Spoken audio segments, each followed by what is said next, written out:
Today we are going to do the most awesome question ever. It's one of my favourite things. We're going to sketch a circle. We know it is a circle because it has both x squared and y squared in the equation.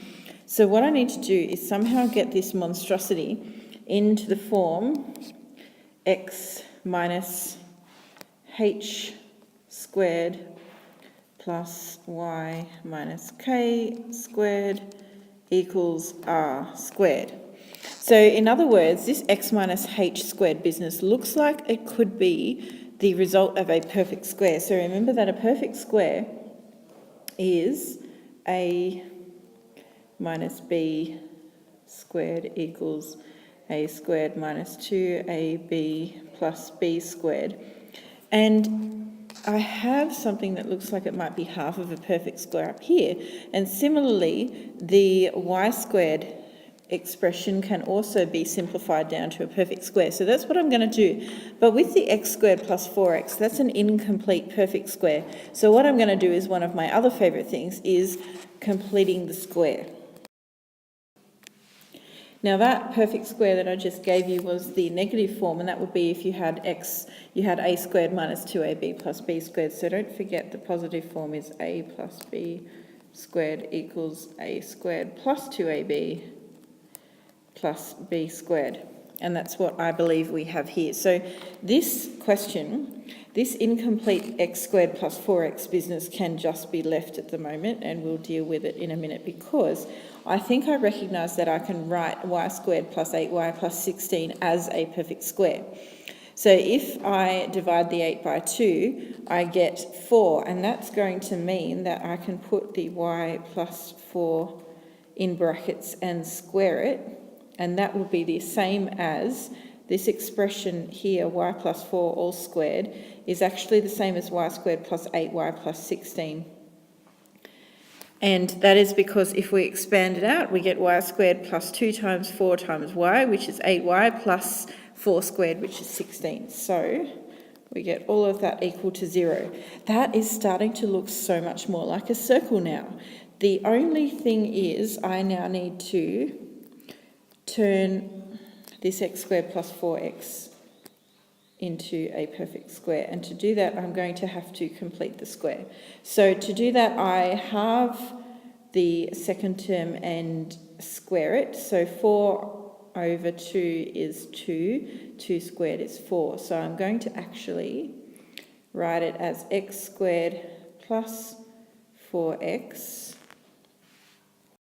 Now remember, when I complete the square, I add my new term first and then I subtract it, because otherwise I'm changing the quantity of the whole equation, and that I can't do that. If I add 4, I have to subtract 4. Okay, and then I've still got y plus 4 all squared equals 0. Okay, so this bit here, x squared plus 4x plus 4, is now a perfect square, and I'm going to rewrite it as that. So I get x plus 2 all squared, but I've still got this minus 4 to deal with.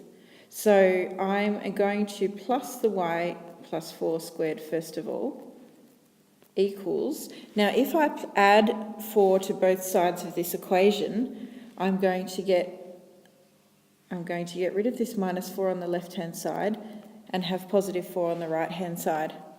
So that looks much more like the equation of a circle. And going by our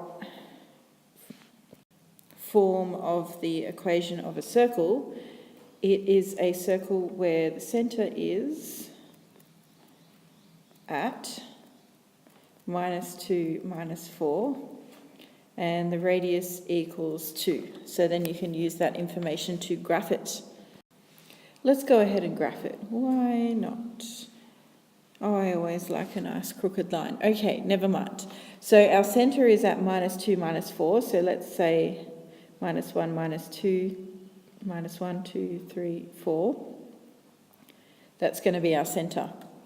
Our radius is going to be 2. So I need a little bit more space.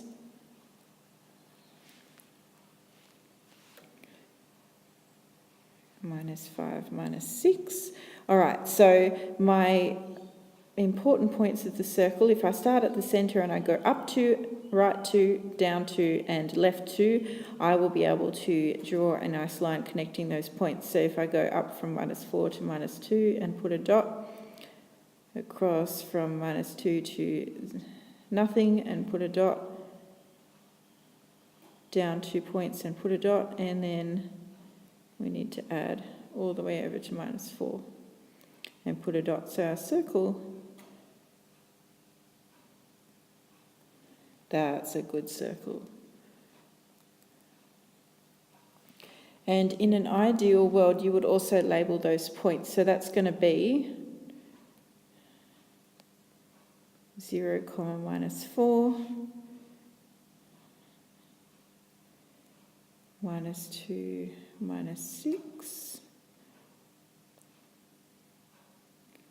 -4, -4,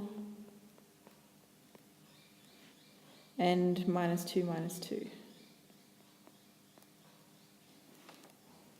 And the centre is going to be -2, -4. And we are done. #do more maths.